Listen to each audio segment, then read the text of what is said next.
Muchísimas gracias, Gaia. Bueno, vamos a ver un video sobre el tema de la próxima mesa de diálogo que va a tratar de tiempos y usos del espacio público.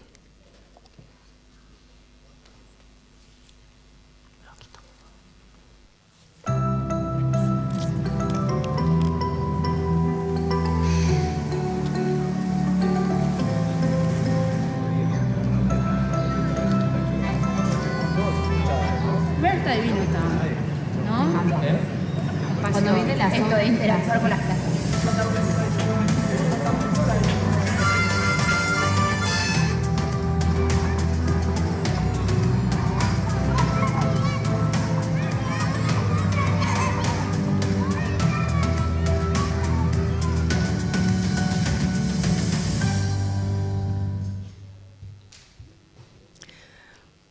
Bueno, de esa mesa de diálogo participan Camilo Ríos, representante de EFI, Interdisciplina, Territorio y Acción Colectiva, Interacción Colectiva de la Universidad de la República; Pablo Fuentes, arquitecto y magíster de la Pontificia Universidad Católica de Chile, especialista en desarrollo urbano y planificación regional en el Gobierno Regional Metropolitano de Santiago; Valentina Torre, representante de la Facultad de Ciencias Sociales a cargo del diagnóstico sobre la violencia hacia las mujeres en espacios públicos en Montevideo; y Verónica Filardo, que es doctora en Sociología y Ciencia Política, profesora titular del Departamento de Sociología e integrante del Grupo de Investigación de Estudios Urbanos y Generacionales.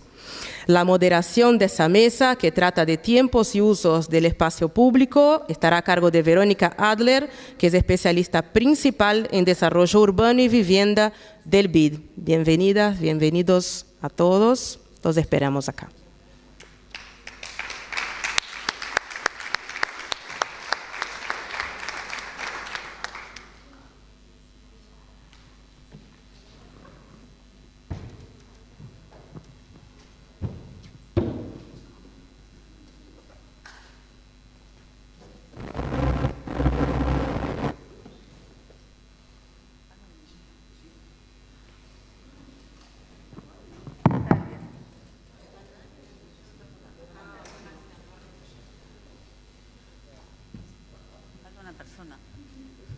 Falta Valentina, ¿verdad? Que ya está llegando. Ahí llegó, ¿no? Ahí viene, ahí viene.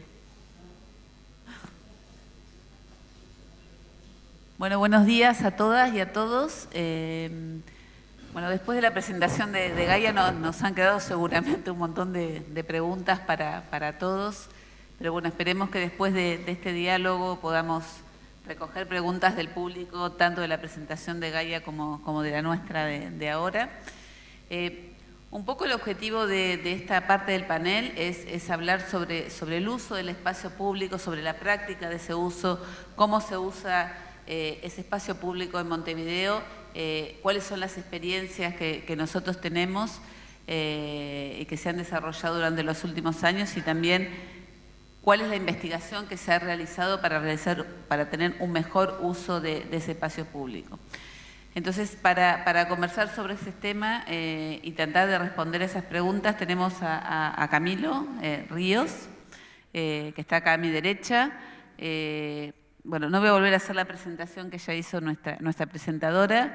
Tenemos a Pablo Fuente, que viene de Chile a contarnos algunas experiencias vinculadas con el urbanismo táctico y también el uso del espacio, y sobre todo con los aspectos que tienen que ver con la participación y cómo el diseño y la participación van de alguna manera unidos. Está Valentina también. Valentina está representando de alguna manera, y va a mostrar los resultados del convenio que formó ONE Mujer con la Intendencia de Montevideo, para ver cuáles son los hallazgos, digamos, y los temas de género que dificultan el uso de los espacios públicos y cómo eso puede ser parte de la política pública. Y por último, está con nosotros Verónica Filardo, del Grupo de Investigación de Estudios Urbanos y Generacionales. Así que bueno, sin más, yo empezaría por Camilo, que nos cuente un poco la experiencia del uso de esto que conversábamos del espacio público. Bueno, ¿ahí está funcionando bien? Sí. Buenos días para todos. Muchas gracias. Sí, vengo un poco a compartir la experiencia de este colectivo, EFI Interacción Colectiva.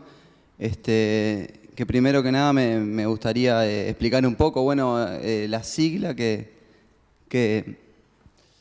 ¿Esto? ¿Qué botón es el que debería tocar?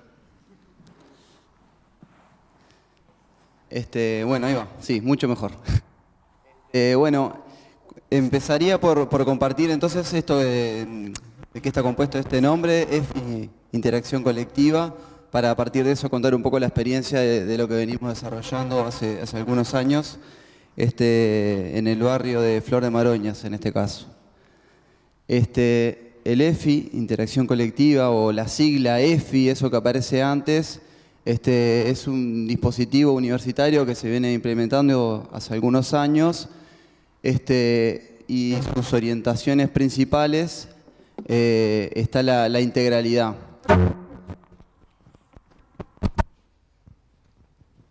Ahora sí. Bueno, lo que decía era esto, este dispositivo lo que busca es fortalecer la integralidad de las funciones universitarias.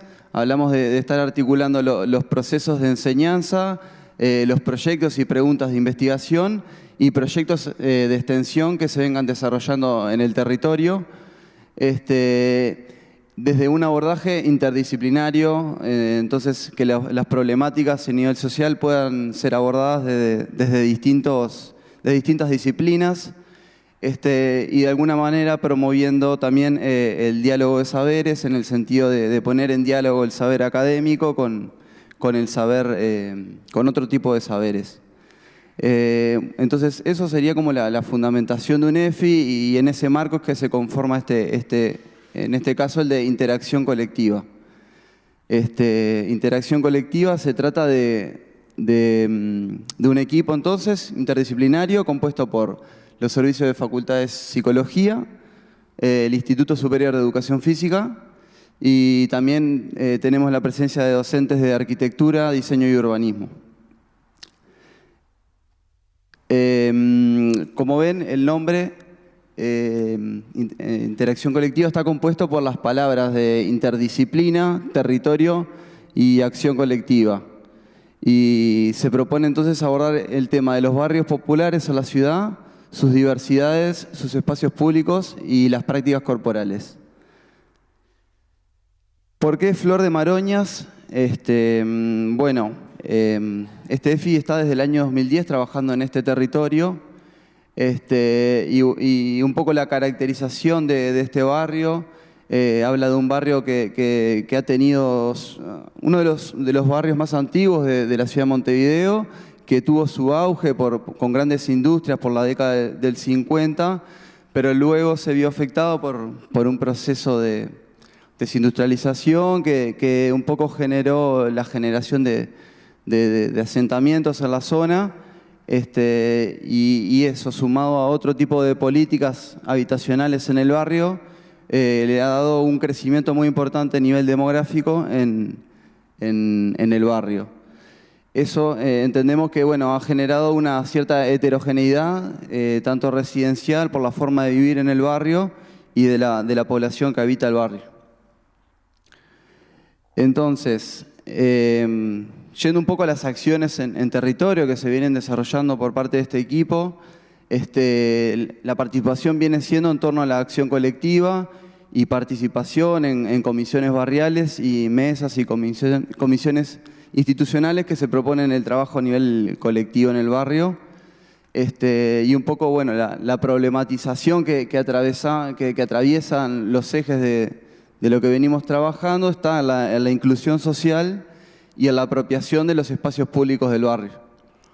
Es por eso que durante este tiempo nos vimos vinculados a todo tipo de festividades barriales, haciendo uso del espacio público y también la creación de espacios donde poder vincularse de esa manera y estar habitando el espacio público a partir de distintas propuestas, como dice ahí, un poco desde el juego, el deporte, la gimnasia y actividades culturales y recreativas en general. Entonces, bueno, un poco lo que entendemos por el espacio público, o sea, o en el marco de lo que estamos trabajando, es entenderlo como un espacio de cotidianidad, donde se da el encuentro, pero también donde acontecen las contradicciones y se generan ciertos conflictos. Entonces, bueno, como un espacio de mucho valor, a ser ocupado, usado, donde fomentar el espacio del encuentro, y donde sean importantes presencias simbólicas. Y bueno, también como dice ahí, se evidencia que también es un espacio donde se evidencian las problemáticas a nivel social, político y económico. Entonces,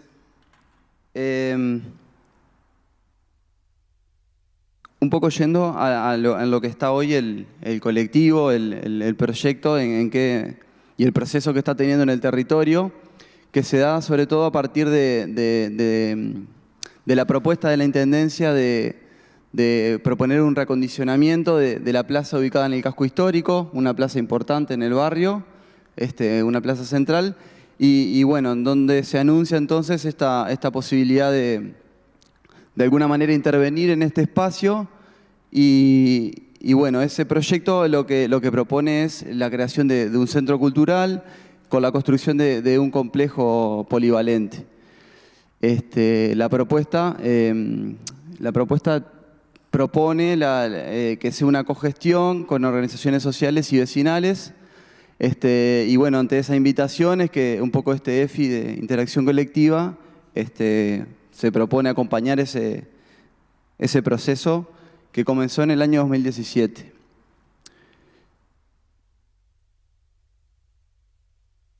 A ver, tengo para compartir una foto un poco de la plaza y el lugar y el avance que está teniendo la obra, pero no sé cuál es el botón. Ahí está. Esa es la plaza a la que hago referencia, y esta es una foto tomada de un video mismo de acá de la Intendencia y se muestra el avance de lo que es el año pasado. Se trata de una plaza, como decía, del casco histórico de Flor de Maroñas, que tiene el teatro de Flor de Maroñas, que tenía una cancha de baby fútbol, la policlínica del barrio. Y bueno, este cambio, o sea, propone reacondicionar los espacios existentes, pero la construcción principal de este espacio del complejo. Entonces, bueno, acá quería compartir un poco los dos puntos que un poco nos parecen importantes que atraviesan este proceso y sobre los cuales entonces también vienen atravesando nuestra línea de pensamiento sobre esto. Uno está en los límites materiales, sociales y simbólicos, como ponemos ahí, del acceso de los distintos sectores de la población que tienen en relación a los espacios públicos.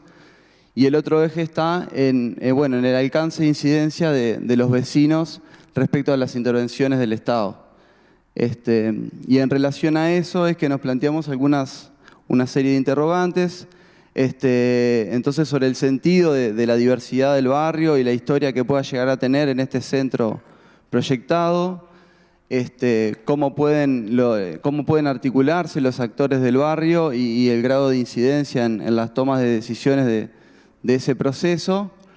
Y bueno, y entonces, ¿qué tipo de centro cultural es el que termina siendo proyectado y con qué tipo de propuestas y prácticas corporales para el barrio?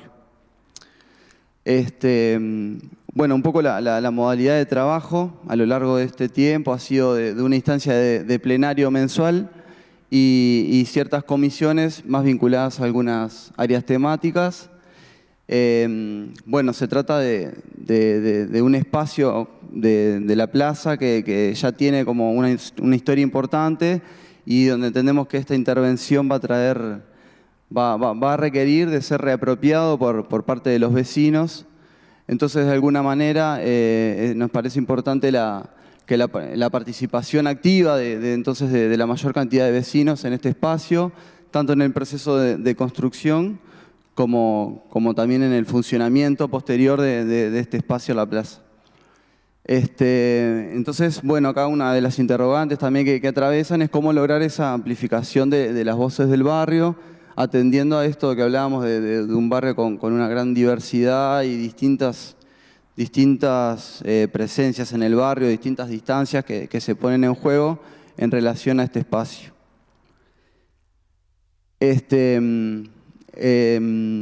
Como decía, el proceso de plenario mensual tuvo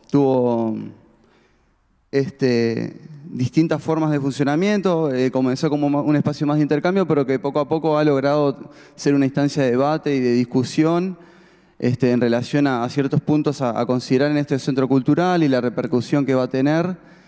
Entonces, bueno, nos parece importante entonces el rol también de las organizaciones que participamos en ese espacio, tanto vecinos, organizaciones barriales, la Intendencia, el municipio y la universidad en este caso. Y bueno, pensando y un poco en lo que se viene trabajando es en esto de pensar, bueno, cuáles van a ser las propuestas que va a generar ese espacio, cuál es la ideología o filosofía del lugar en cuanto a lo que pueda estar promoviendo. Incluso la discusión y la elección del nombre ha sido un tema de debate, ya que resulta importante que también el nombre traiga un poco la historia del barrio y que un poco sea también inclusivo.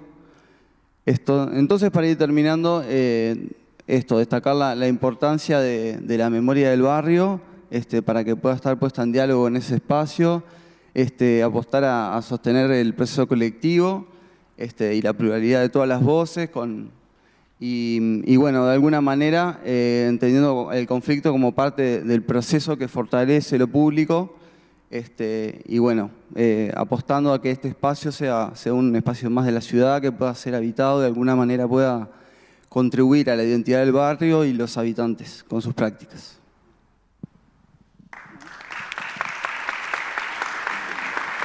Muchas gracias, Camilo. Muy interesante tu caso. Después seguramente habrá preguntas del público. Nos gustaría que ahora Valentina nos contara un poco la experiencia del trabajo que hizo la Intendencia con ONU Mujer. Sobre todo buscar, digamos, como los principales, yo te lo paso, los principales hallazgos de este diagnóstico que hicieron y cómo esos hallazgos pueden contribuir a una mejor política pública, ¿no?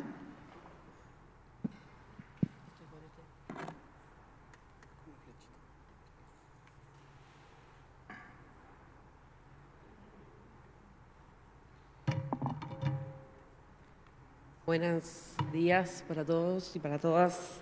Mi nombre es Valentina, estoy representando al equipo de Sociología Urbana del Departamento de Sociología de Facultad de Ciencias Sociales.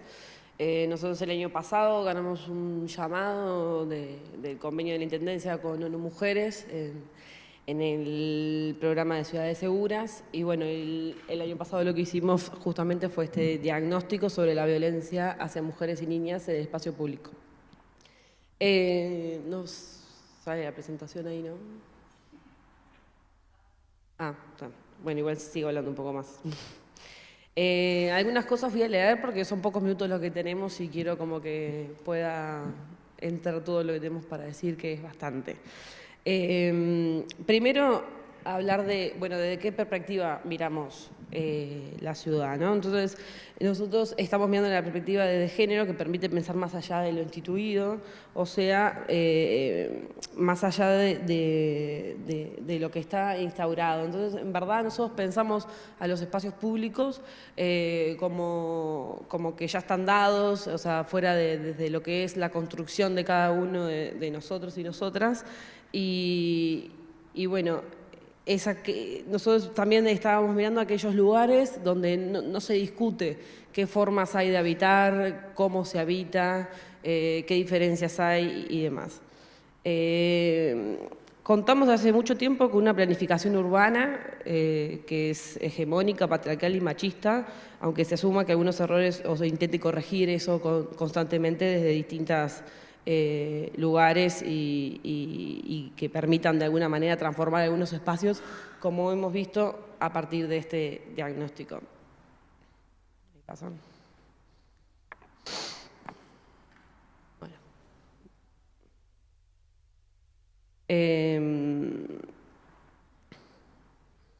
Ahí. Bueno, estas eran como las perspectivas para cómo mirábamos la ciudad. Abordamos mucho desde la teoría feminista, del urbanismo feminista, sobre todo de la arquitecta Ana Falú, como para darnos aquellos conceptos más claves para mirarla, y la perspectiva de los y los habitantes, que es como, bueno, esa idea también de, además de tener en cuenta datos más duros, cuantitativos que se tienen sobre la ciudad, ir directamente a las personas que estamos observando y bueno, sacar su propia voz y poder complementar en comprender cómo cada una de las personas vive en la ciudad. Bueno, esto solo rápidamente. El diagnóstico tenía que cumplir con una serie de requisitos y bueno, hicimos un diseño metodológico bastante amplio. En la coordinación de este equipo estuvo Nicky Johnson de Ciencia Política y Sebastián Aguiar, que es sociólogo en Urbana hace un tiempo, y somos más de 10 personas las que participamos de esta investigación. Ahí pueden ver que hicimos varias tareas el año pasado, desde un análisis general de la situación, revisar antecedentes, tanto de los que estaban acá, pero también internacionales, el análisis de las políticas públicas que ya existían dentro de la Intendencia, la revisión de campañas, bueno, el contexto institucional, hablar con cada uno de los actores que podrían estar involucrados tanto en territorio como dentro de la Intendencia, para ver cómo podríamos empezar a ver el tema del abordaje de la violencia en espacios públicos hacia mujeres y niñas. Y bueno, y después hicimos un abordaje específico en 2 zonas seleccionadas, que ahora después lo voy a contar bien, pero que, bueno, algunas técnicas de las que utilizamos fueron grupo de discusión, entrevistas a mujeres, observación participante, y una técnica que es bastante interesante es el mapeo con las mujeres mismo que están en el territorio, que eso permite como, bueno, ver cuáles son las dificultades que están en cada uno de estos lugares. Bueno, ¿cuáles son las formas de violencia hacia las mujeres en el espacio público? Nosotros lo que definimos es que la violencia basada en género deviene de las estructuras y relaciones de poder, sociales, económicas, culturales y simbólicas que se rigen bajo la premisa de dominación del varón sobre la mujer, o mejor dicho, se sufre por el hecho de ser mujer y o tener un cuerpo feminizado, porque aquí también aclaramos que no estamos hablando solo de mujeres cis, sino también de mujeres trans. Entonces, el principal, después de hacer como un estudio minucioso de lo que estábamos observando en el espacio, podríamos afirmar que el principal problema cotidiano y sistemático que las mujeres viven en el espacio público es el acoso sexual callejero. Hay otras violencias que se manifiestan de distintas formas, pero el principal problema que es sistemático y cotidiano que las mujeres viven muy sistemáticamente es el acoso sexual callejero. Y esto se sufre por el hecho de simplemente ser mujer, y además genera distintos miedos, sentimientos de miedo que tienen de por sí determinadas consecuencias que vamos a ir viendo. Cuando miramos el espacio público, obviamente que no podíamos dejar de pensar en cuáles son las violencias que se ven hacia las mujeres. No cabe ninguna duda que la máxima expresión de la violencia basada en género son los que hoy llamamos feminicidios. Pero aunque las cifras son alarmantes y nos preocupa ese tema, no tiene un componente de por sí en el espacio público, porque la mayoría de estos crímenes ocurren por lo que se llama puertas adentro, y además son perpetrados por familiares o conocidos. Por otro lado, la violencia, por ejemplo, el tema tematizado de las rapiñas, en principio, por los datos que hay, no tiene un componente de género específico. Entonces, bueno, también como que de alguna manera para este estudio íbamos descartando esos temas. Entonces, bueno, el acoso es, en definitiva, el principal hecho que veíamos. Es importante saber que el habitar de las mujeres en la ciudad se encuentra atravesado todo el tiempo por el miedo. Y esto puede quedar muy claro con algo que les quiero leer. Los relatos sobre la violencia ejercida contra las mujeres en el espacio público tienen puntuales consecuencias que determinan su habitar, es decir, determina tener que construir una batería de estrategias para enfrentar la calle, cómo pensar su forma de vestirse, el lugar a enfrentar, entre otros, como veremos después. Además, cuando un varón realiza una acción de acoso sexual callejero, según el contexto donde lo haga, en la mayoría de los casos las mujeres sienten miedo sobre sus cuerpos y no tanto que las roben. Ahora ahí hay algunas de las citas de las mujeres que participaron de los grupos de discusión sobre todo, que hablaban sobre todo esto. No es que no me importe que me roben, pero en realidad el miedo más grande que está detrás es justamente eso, que me pase algo físico y sobre todo de índole sexual. Bueno, que les pase algo, ¿no? En el otro extremo, que a un varón le pase algo similar, porque siempre cuando presentamos esto nos preguntan eso, realmente queda en una anécdota. Seguramente si una mujer lo acosa no va a tener las mismas consecuencias en su vida ni en habitar urbano cotidianamente, para que se entienda que es un fenómeno totalmente diferente. Entonces, cuando mirábamos eso, bueno, ahí hay solo algunas pautas como para ir viendo, ¿no? Que hay un uso diferenciado de la ciudad según género, que la calle es un territorio totalmente masculinizado desde su planificación urbana. Obviamente que hemos visto cambios y sobre todo este diagnóstico también es la idea que sea un insumo para esos cambios. Y las mujeres, sobre todo en algunos barrios que ahora volvimos a entregar, a devolver lo que hicimos y eso, están viendo ciertos cambios también. Bueno, que el cuerpo de la mujer está en jaque y está puesto en el espacio público como un objeto sexual, que hay fronteras espaciales, y ahora si me da el tiempo se las voy a contar. Y bueno, y también que la interseccionalidad es importante para poder abordar las distintas mujeres, porque ahí es donde se da la mayor violencia. Cuando las mujeres me preguntan a qué le tienen miedo a este tipo de imágenes, y voy a pasar rápido porque me quedan pocos minutos. Es importante entender, ahí tenemos una definición de Gaitán, pero hay millones, para entender qué hablamos de acoso sexual callejero, pero lo importante es saber cuáles son sus características. Hace alusión a la sexualidad, es unidireccionalidad, o sea, es de un varón hacia una mujer. No lleva el consentimiento de la mujer en esta acción, tiene esta característica de inmediatez, por eso donde lo veíamos más que ocurre es en los espacios de alto tránsito, o sea, lo que tiene que ver con la calle. La calle ahí funciona como un estilo de pasarela, no en el mejor dicho de la palabra pasarela, entonces se da en esa inmediatez, es en el cruce. Y bueno, también tiene la característica del anonimato.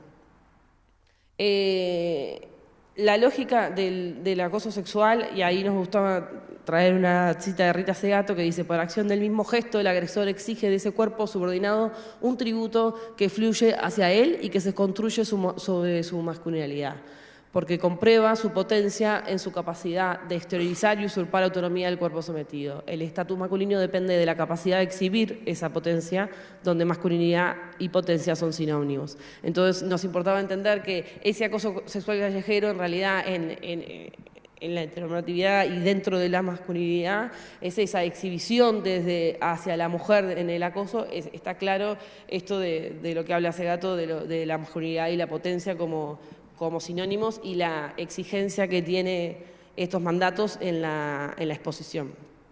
Algunos datos generales que son un poco viejos del 2013, pero bueno, veíamos que casi ya en el 2013 casi la mitad de las mujeres consideraban haber sufrido acoso sexual callejero. Después, que la población objetivo de alguna manera son las mujeres menores de 29 años. Esta encuesta llevaba de 15 a 29 años, pero sabemos a partir de los grupos de discusión que hicimos y demás, que esto empieza casi al final de la edad escolar. Ya hay relatos de niñas o de sus madres que nos cuentan que las niñas, ya cuando están saliendo de la escuela hacia el liceo, empiezan a sufrir este tipo de fenómenos, como se ve en esta cita. Por otro lado, que queríamos hacer alusión, que bueno, que una de las variables explicativas en esta encuesta tiene que ver con el nivel educativo. No quiere decir que las mujeres con mayor nivel educativo sufren más el acoso, sino que lo problematizan en mayor medida y lo viven y lo aprecian como una forma de violencia hacia sus cuerpos y hacia sus identidades. Por eso esta idea de problematización y empoderamiento, y hay una cita larguísima que después igual, si esto les invita a leer y a revisar el documento, sería, bueno. Uno de nuestros hallazgos más importantes fueron, bueno, ver que en los grupos de discusión las mujeres empezaban a relatar, y aunque relativizaban de alguna manera el acoso, porque hay distintas formas de percibirlo, no es lo mismo cuando estamos hablando de que un varón le diga algo a una mujer, como el más llamado piropo y demás, o puedan pasar otras formas más graves de acoso. Aunque existía esa relativización, todas las mujeres llegaban a la conclusión de que, bueno, que esto era algo sistemático y cotidiano, que al menos incomodaba y generaba ciertos tipos de violencias. Y uno de los casos más importantes acá a ver es que cuando empezaban a decir las estrategias para enfrentar el espacio público, se daban cuenta que no era algo individual, que todas pensamos que, bueno, que cada una genera alguna estrategia como para enfrentar, y lo que se dieron cuenta ahí en esa manifestación justamente era que todas esas estrategias que mencionaban, muchas de ellas eran compartidas por todas las que estaban ahí. Entonces, esta es una lista nomás de las más mencionadas, que son como eso: modificar circuitos, compartir trayectos, no andar sola, avisar cuando se llega a destino, esto del WhatsApp y que nos permite estar conectadas, avisar cuando llegamos. Esto realmente, cuando hablábamos con los varones, hay muchas de estas cosas que ni siquiera dimensionan cómo sería para una mujer vivir en la ciudad. Y bueno, una de las citas más que me gustaría decir ahora es esto, ¿no? Como una de las mujeres nos decía, son estrategias de supervivencia en realidad que no tendríamos por qué estar haciendo, ¿no? Son estrategias que naturalizamos y que creemos que de alguna manera nosotras formamos parte de ese accionar, o que es lo que nos queda porque el espacio público está dado, entonces en verdad es lo que nos queda para enfrentarlos. Y bueno, y hay mucho más para problematizar y reflexionar acerca de eso, ¿no? Que en realidad el espacio público, si se construye entre todas y todos, como tenemos mucha bibliografía que habla de eso, justamente las mujeres tenemos otro rol en esa construcción.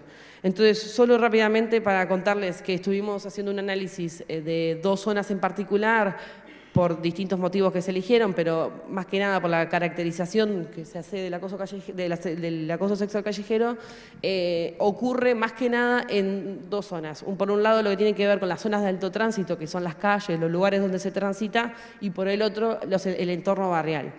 La zona de alto tránsito que se diagnosticó fue el Parque Rodó. Cierro. Bien. Y bueno, y después Villa Española, y lo que veíamos ahí, sobre todo, era esta idea de la temprana edad donde ocurre, que es en el barrio, la cotidianidad, donde empezamos a transcurrir la calle solas y demás, y es ahí donde se ven las mayores formas de violencia, donde empieza el acoso sexual callejero. Bueno, después cualquier cosa.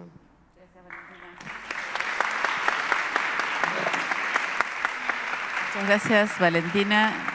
Muy interesante el diagnóstico, seguramente va a dar para varias preguntas después. Me gustaría presentar ahora a Pablo Fuente, que nos va a contar un poco, digamos, las estrategias de urbanismo táctico, de diseño y participación en algunos espacios públicos.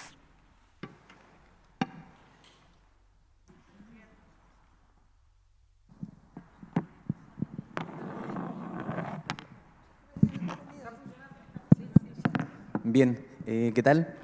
Gracias por la invitación, Silvana, Patricia, Verónica.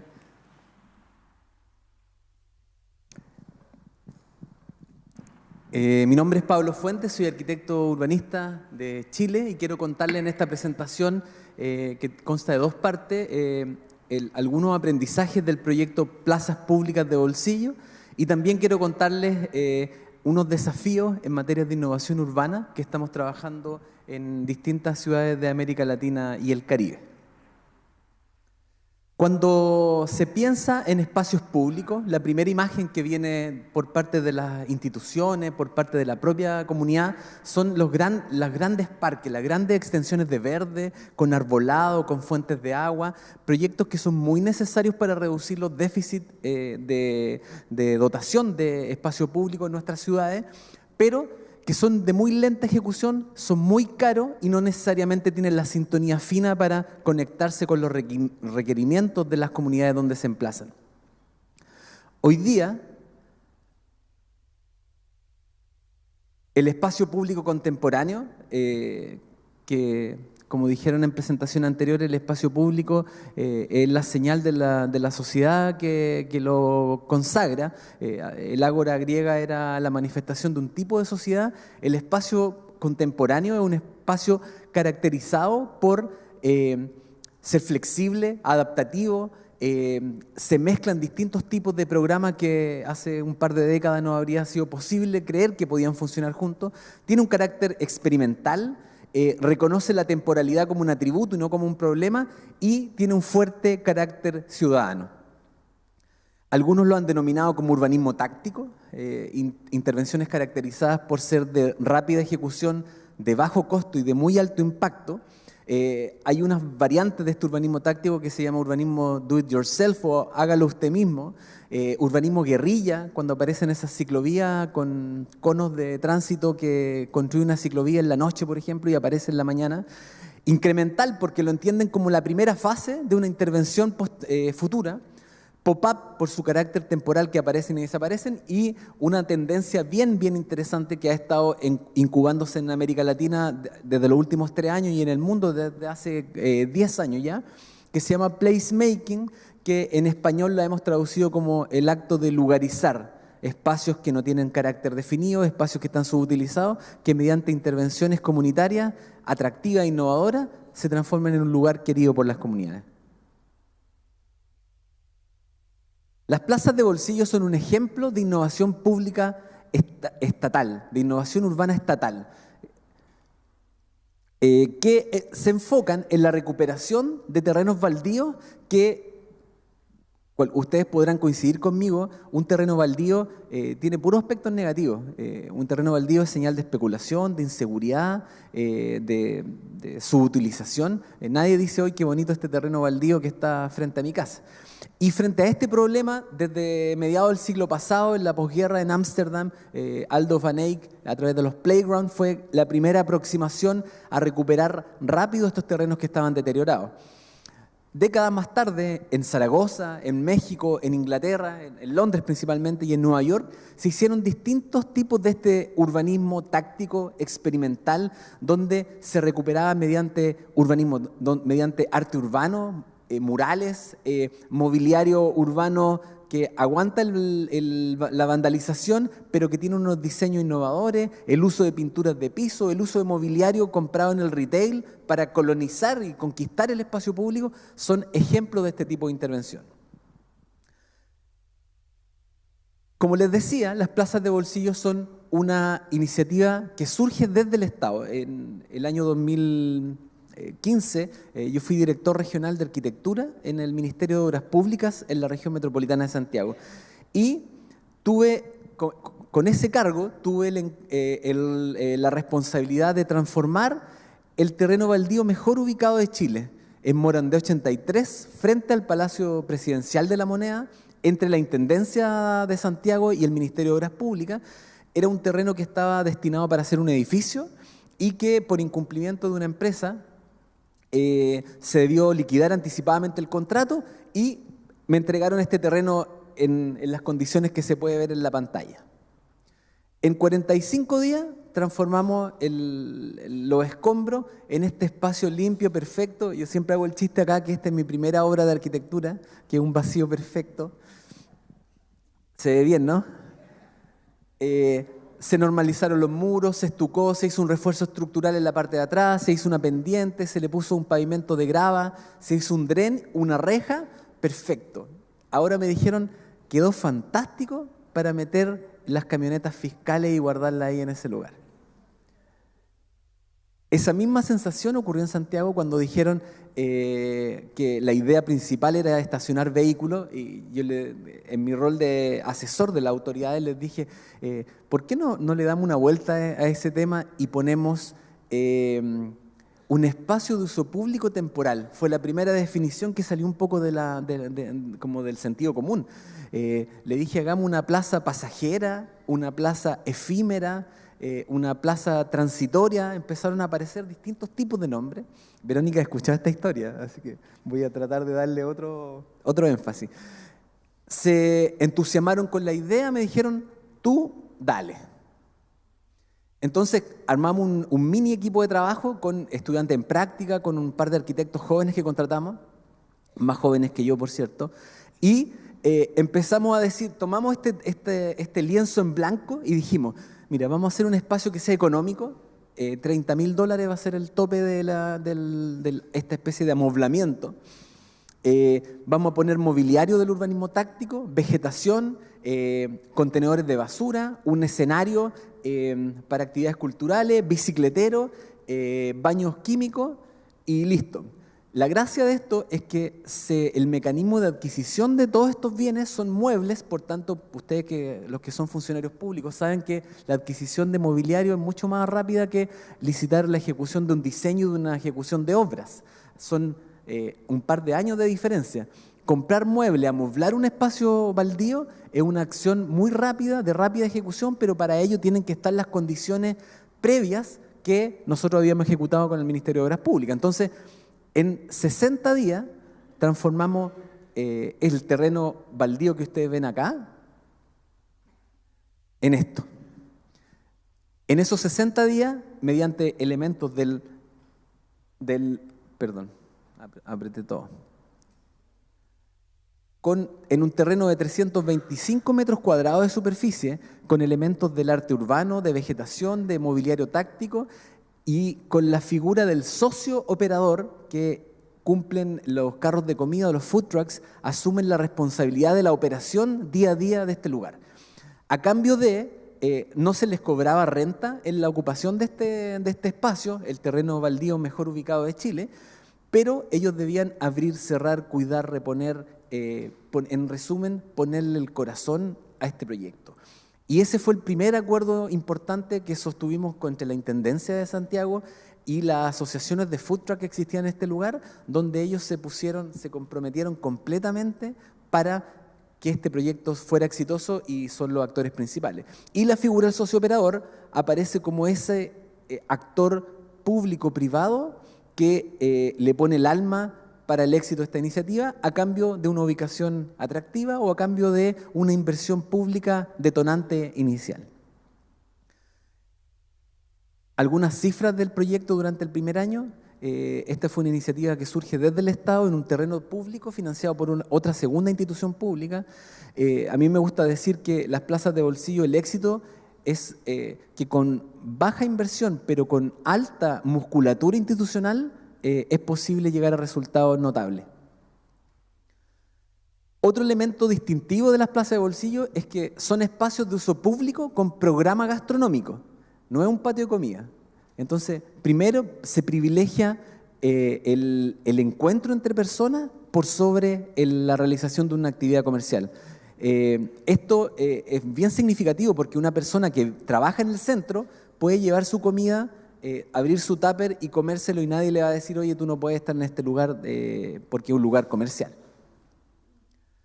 Y otra parte, que es una reflexión un poquito más elevada, ni tan elevada, que los centros históricos, este tipo de intervenciones ayudan a promover el rol de los centros históricos como una alternativa gratuita a los centros comerciales. Fernando hablaba de la debacle del espacio público en función de los shopping. Yo creo que la promoción de estas actividades gratuitas en los centros históricos, más las activaciones permanentes que hay, uno va a las zonas centrales históricas el día domingo y está lleno de actividades espontáneas, gratuitas, que pueden ser una alternativa de paseo sin consumo obligado.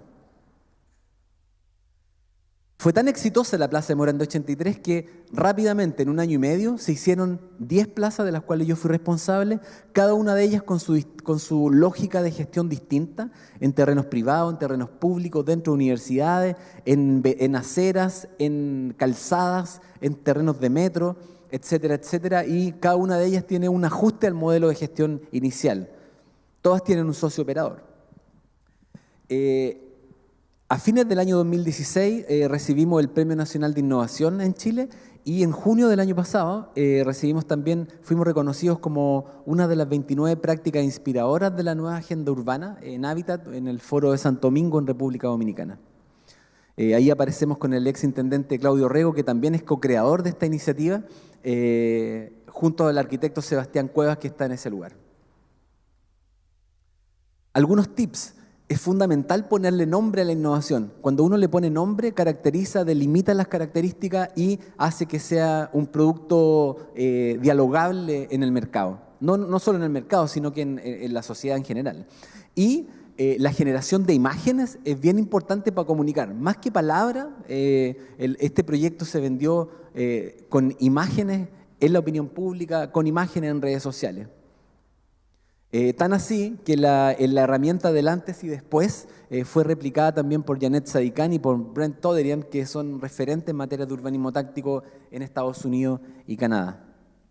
Es el ejemplo de la 8ª Plaza de Bolsillo de Santo Domingo con Teatinos. Otro elemento como tips tiene que ver con las oportunidades que ofrece el diálogo entre el espacio físico y el virtual. Facebook está desarrollando hace un rato un módulo de realidad virtual donde los mismos grupos, comunidades que existen en la red social se van a poder ejercer en el espacio público. Lo mismo Pokémon Go, Fortnite, como decía Fernando, son oportunidades de vincular lo físico con lo virtual. El Pokémon Go sacó a todos los niños rata que estaban en los dormitorios ocultos, ahora están deambulando, sin mucho sentido todavía, pero es una tremenda oportunidad de ocupar estos espacios públicos vinculando esta interacción público-privada. Ya, voy a súper acelerar. ¿Algunas imágenes del antes y el después de las plazas? Muy rápido. La estética instagramiable. Me gusta decirle eso porque las plazas de bolsillo son un artefacto estético también. Entonces, cuando uno se toma una selfie o hace una panorámica en el lugar, la idea es que estén ocultos todo el backstage de los carros, los baños, y que traten de ocultarse todos los puntos no deseados para que una buena selfie surja de cualquier punto de la plaza. Es un buen indicador que hace 5 años yo no lo habría pensado que uno podía diseñar espacio público con la cámara del celular.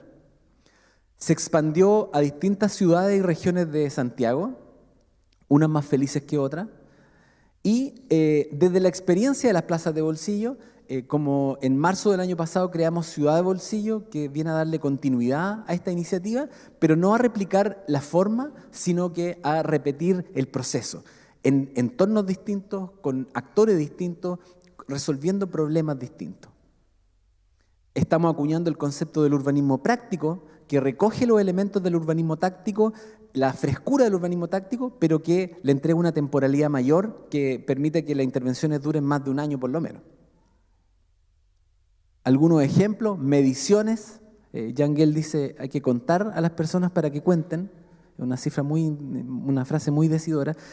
Talleres de diagnóstico en el lugar mismo, no metido en una sala, sino que en el lugar mismo para hacer evaluaciones mucho más atractivas, vinculadas con las comunidades en todas sus edades. La voz de los niños, de los adultos, de las mujeres, de los adultos mayores es fundamental. Seducir a las comunidades con intervenciones rápidas de un día, como lo que hicimos en Nuevo Renacer en República Dominicana. En un día con la comunidad construimos esto, en el marco de una colaboración con el banco.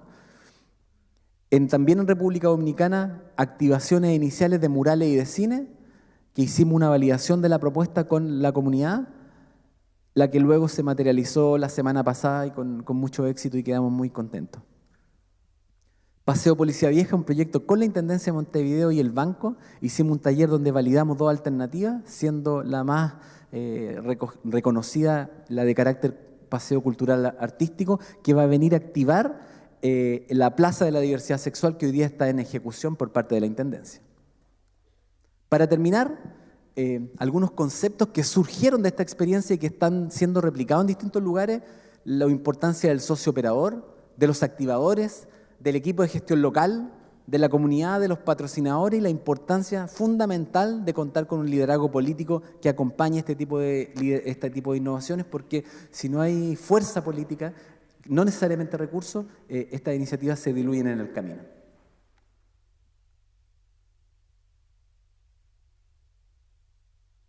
Y para terminar, en un momento de suspenso, experimentar a bajo costo, escalar rápido, corregir con flexibilidad, entender el urbanismo táctico como una maqueta a escala 1:1, donde uno se equivoca barato o le acierta barato.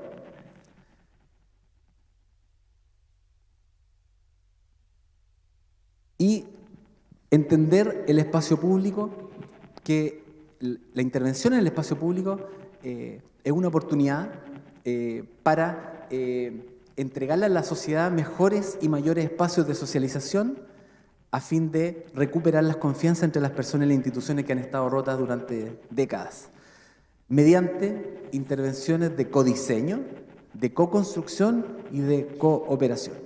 Muchas gracias. Interesante tu presentación también. Estamos cortitos de tiempo. Bueno, yo quería preguntarle ahora a Verónica, más que nada que nos contara la experiencia, digamos, en temas de espacio público del Instituto de Investigación de Estudios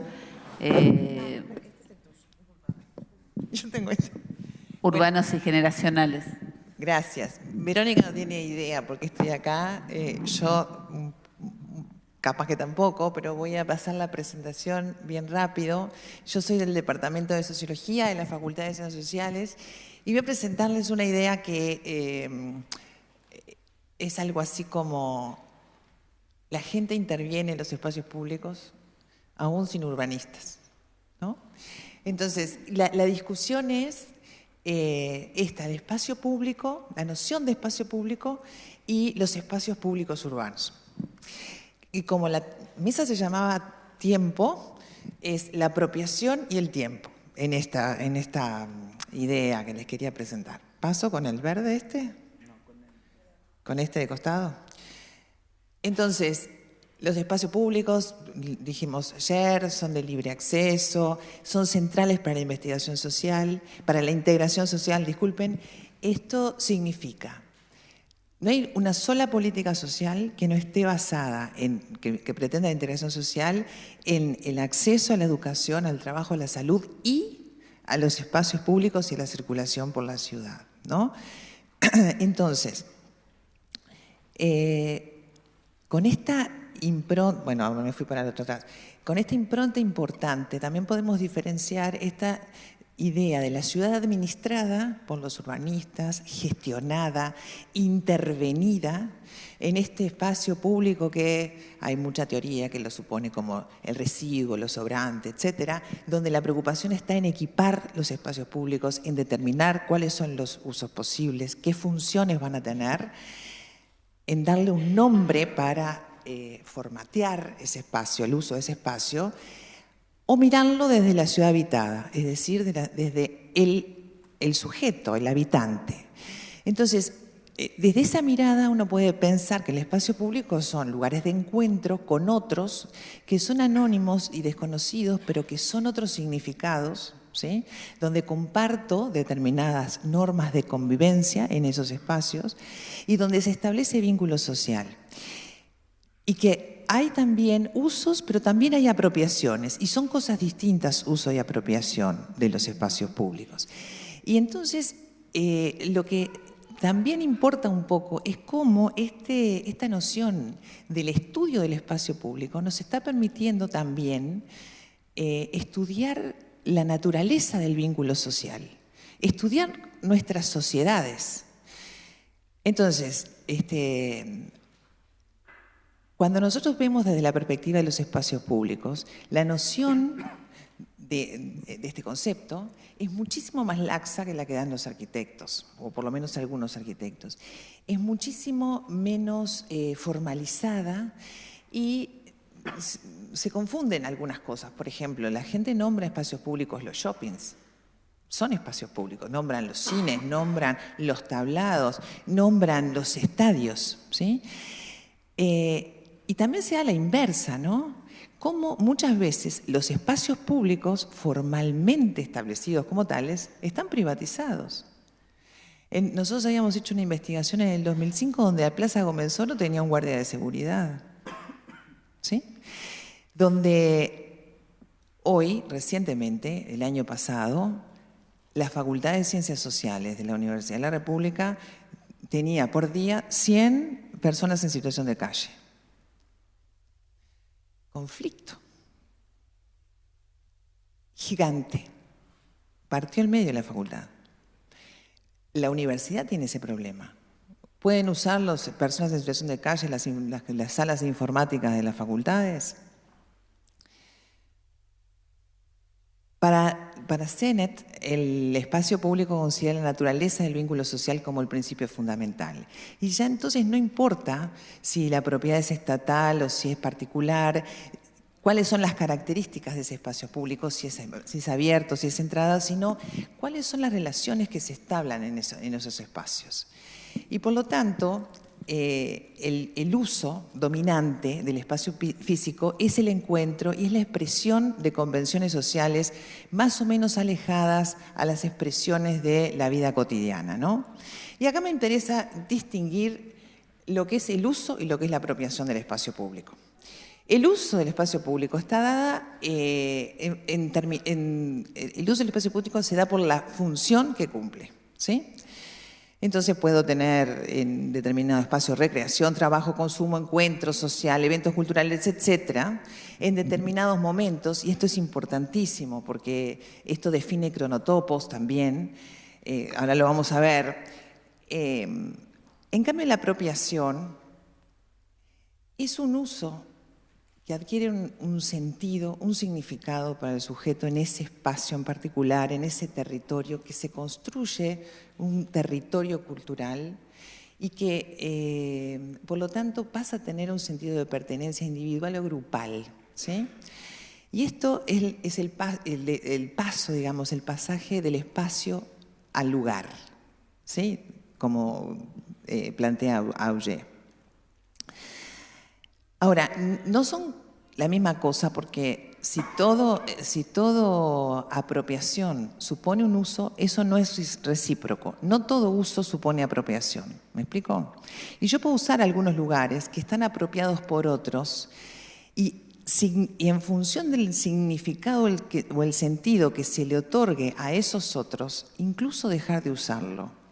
¿Qué es lo que efectivamente sucede con el miedo urbano?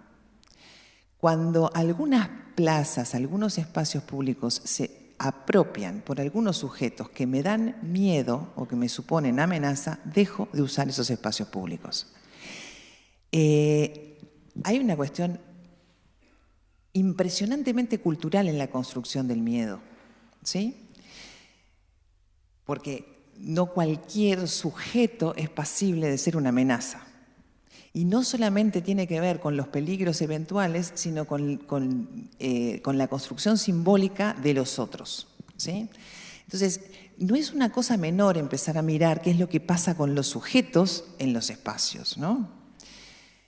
Entonces, esta cuestión del uso de los espacios públicos naturalmente está absolutamente atravesada por los conflictos. Los conflictos por las apropiaciones, por cómo se usa, quién se apropia y cómo se apropia, ¿sí? Esto supone un vínculo inmediato con la noción de inseguridad, ¿sí?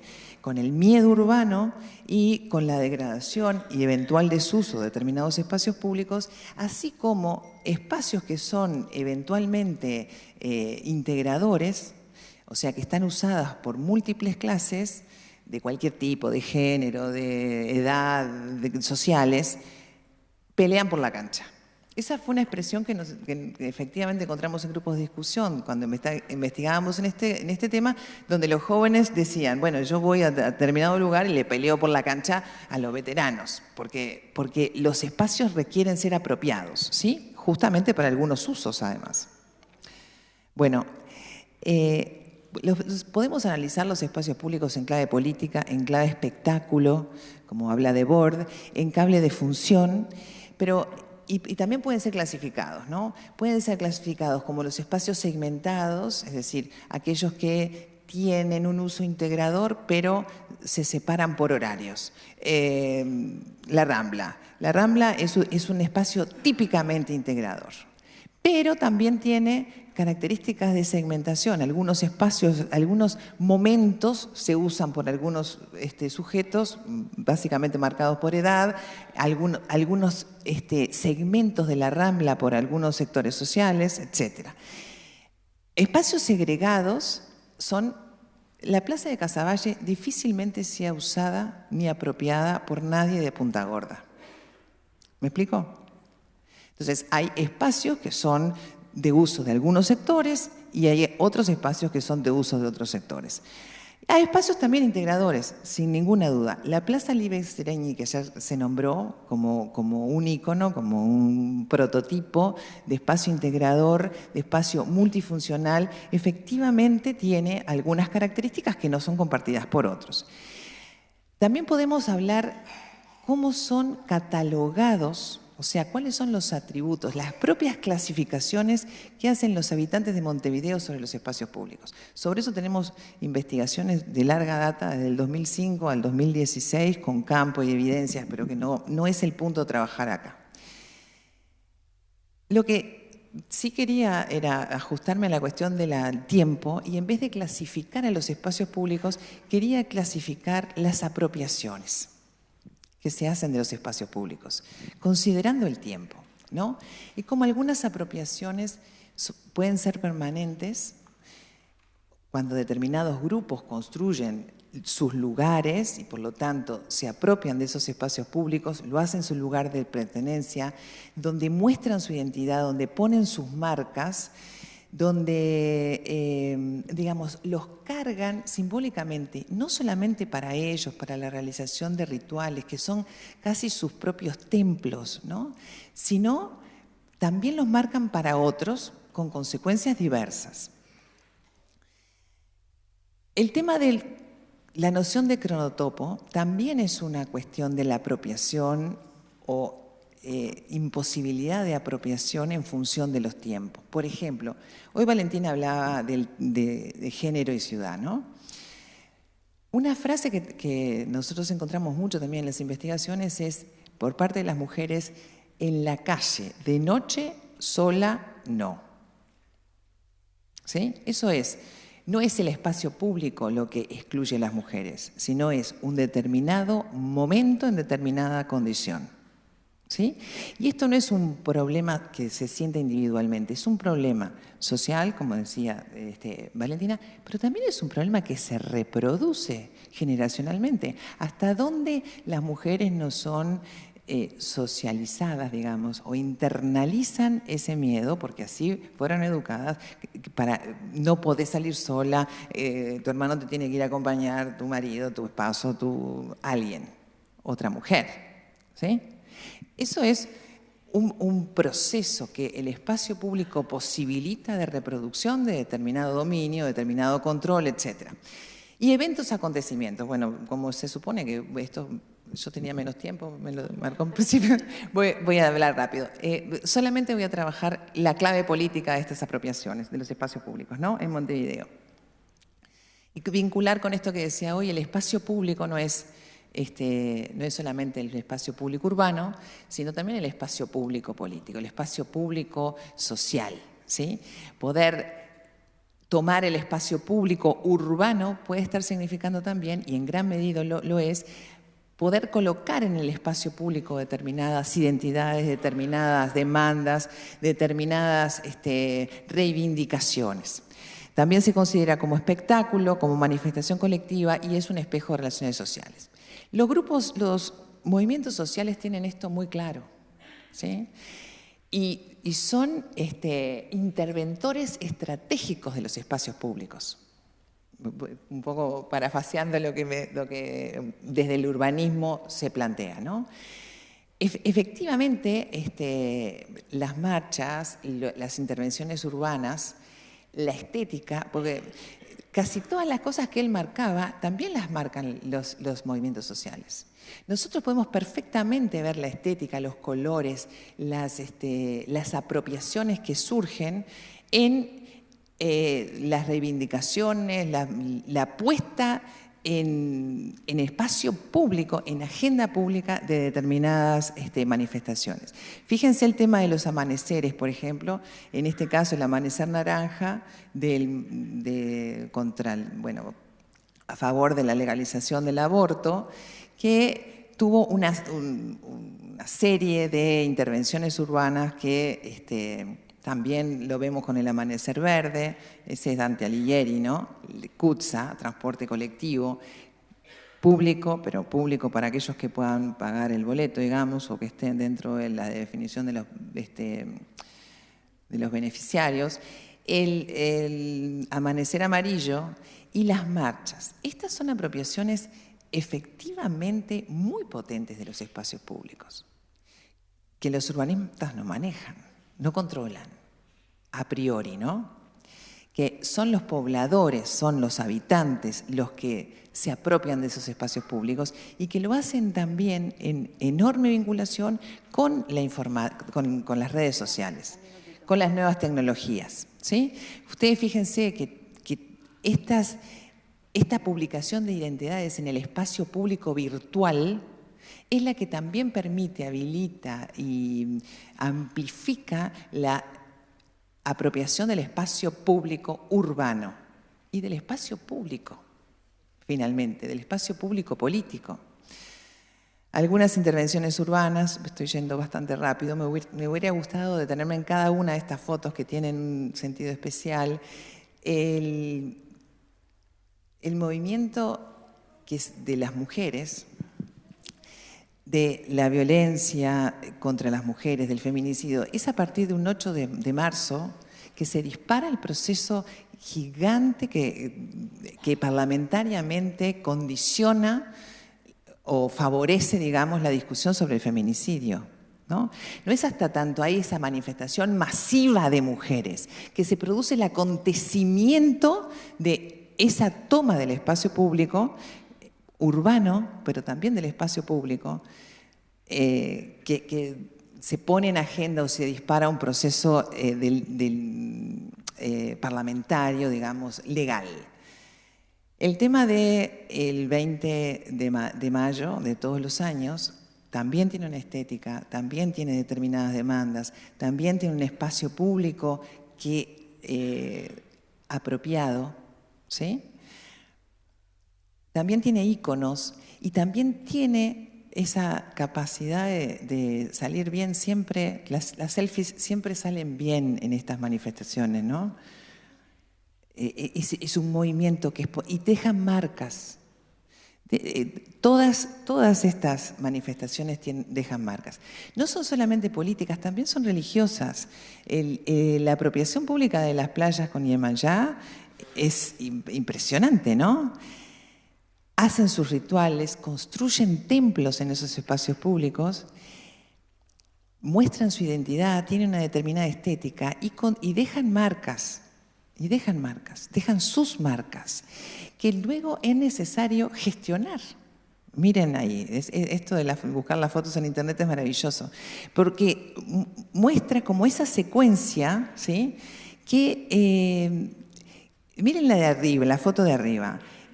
Efectivamente, funcionarios de la Intendencia están limpiando la playa que permita otros usos, que es lo que representa el señor que está caminando con la remera, ¿no? O sea, es necesario también intervenir en el uso de los espacios públicos para asegurar esa posibilidad multifuncional o de multiuso o democrática que permiten los espacios públicos. El carnaval es otra expresión que claramente es distinta a la apropiación por el espacio público, también en el acceso, que si solamente se realizaran tablados, ¿no? O en el velódromo. También tiene las expresiones de Uruguay no más, un fútbol mundial, íconos. Completamente, las marcas son todas distintas, ¿no? Identificamos claramente las distintas apropiaciones.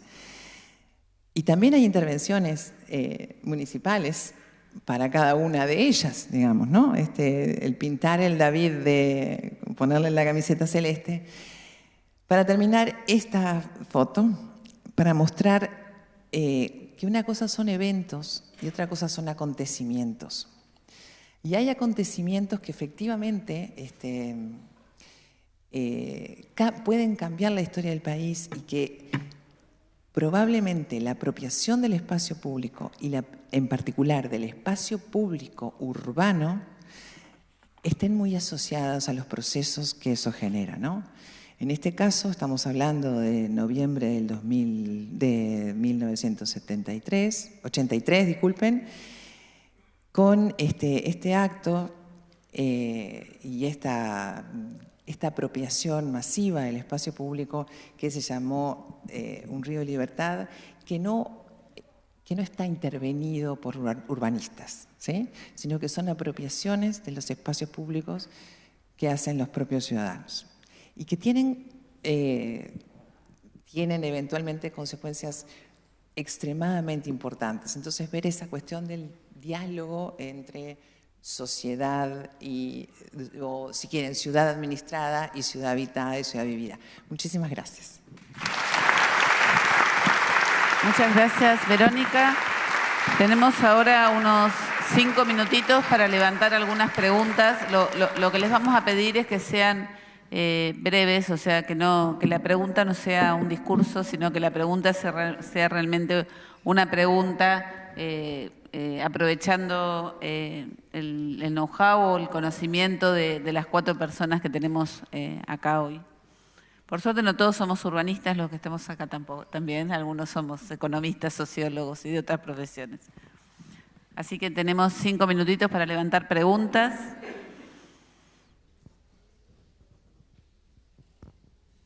No, si no hay ninguna pregunta, yo voy a hacer no una pregunta, sino digamos un comentario general y más que nada, si cada uno de ustedes, digamos, aprovechando que hoy tenemos a las personas de la Intendencia de Montevideo que se ocupan del acondicionamiento urbano, se ocupan de los espacios públicos de la ciudad, se ocupan de buscar, digamos, nuevas formas de trabajar, sobre todo en lo participativo y la sostenibilidad, se ocupan de trabajar en los temas de cómo vincular el espacio público y las políticas de género, los temas de apropiación e uso que también planteaba Verónica. Si tuvieran que decirle una cosa, ¿qué es lo que le dirían? Si tuvieran que decirle una recomendación, ¿qué recomendación le harían? Una a cada uno. ¿Tengo que empezar yo? Bueno, una cosa que me faltó decir que creo que va en relación con esto es que justamente la forma que nosotros vimos de violencia más predominante es el acoso sexual callejero, pero esto quiere decir un poco más que simplemente eso, aunque ya es mucho. El hábitat de las mujeres se ve condicionado por muchísimas cosas, por el acoso sexual callejero, pero también por la planificación urbana, por la distribución de la infraestructura, por el equipamiento urbano, por distintas cosas. Y en este ejemplo, pongo un ejemplo, que es con el Parque Rodó, que nosotros evidenciábamos que, por ejemplo, y también en lo del tiempo y espacial, ¿no? Que fue también algo que me quedó como ahí. El tiempo no es lo mismo vivir en el día y la noche. Entonces, al habitar un espacio como, por ejemplo, el Parque Rodó, que fue una de las zonas que diagnosticamos, evidenciamos que había una necesidad de iluminación, que las mujeres sienten y perciben más seguros esos espacios a partir de la iluminación, pero era importante no solo la iluminación y además el tipo de iluminación, sino que la iluminación fuera en un trayecto. Porque si no, hay lugares del Parque Rodó que en la noche no pueden ser transitados. El medio del parque, para las mujeres no era posible habitarlos. Y esto no quiere decir que solamente que las mujeres estén o sea, que no puedan transitarlo. obviamente, por ejemplo, lo podemos ver en un ejemplo en las mujeres más jóvenes, salen de noche, van. Lo que tienen que generar son justamente esto que hablaba hoy de las estrategias para ejercer su autonomía, de poder usar el espacio y construir espacio público juntamente como persona y como otra parte de esta construcción que hablaba Vero, ¿no? Desde la participación de cada uno de nosotros, más allá de esta planificación urbana. Muchas gracias. Bueno, haciendo un poco el ejercicio, si hubiese una cosa que elegir, a mí me vino a la mente la palabra de tiempo, de dar tiempo a determinados procesos que seguramente en este caso, a lo que yo hacía referencia en cuanto a la construcción de este centro cultural, que va a ser una obra de gran impacto, muy importante para todos y todas. Bueno, eso, por un lado, respetar los procesos de discusión y debate que seguramente llevan otro tiempo distinto de repente al querer ejecutar, querer concretar, que seguro también es importante. Pero bueno, creo que justamente respetando eso es que se vuelve más rico y el impacto que va a tener esta propuesta que concretamente tiene que ver con las propuestas que va a ofrecer para quienes asistan al centro cultural y bueno, eso que logre tener esa identidad con el barrio, en este caso en que se determina construirlo.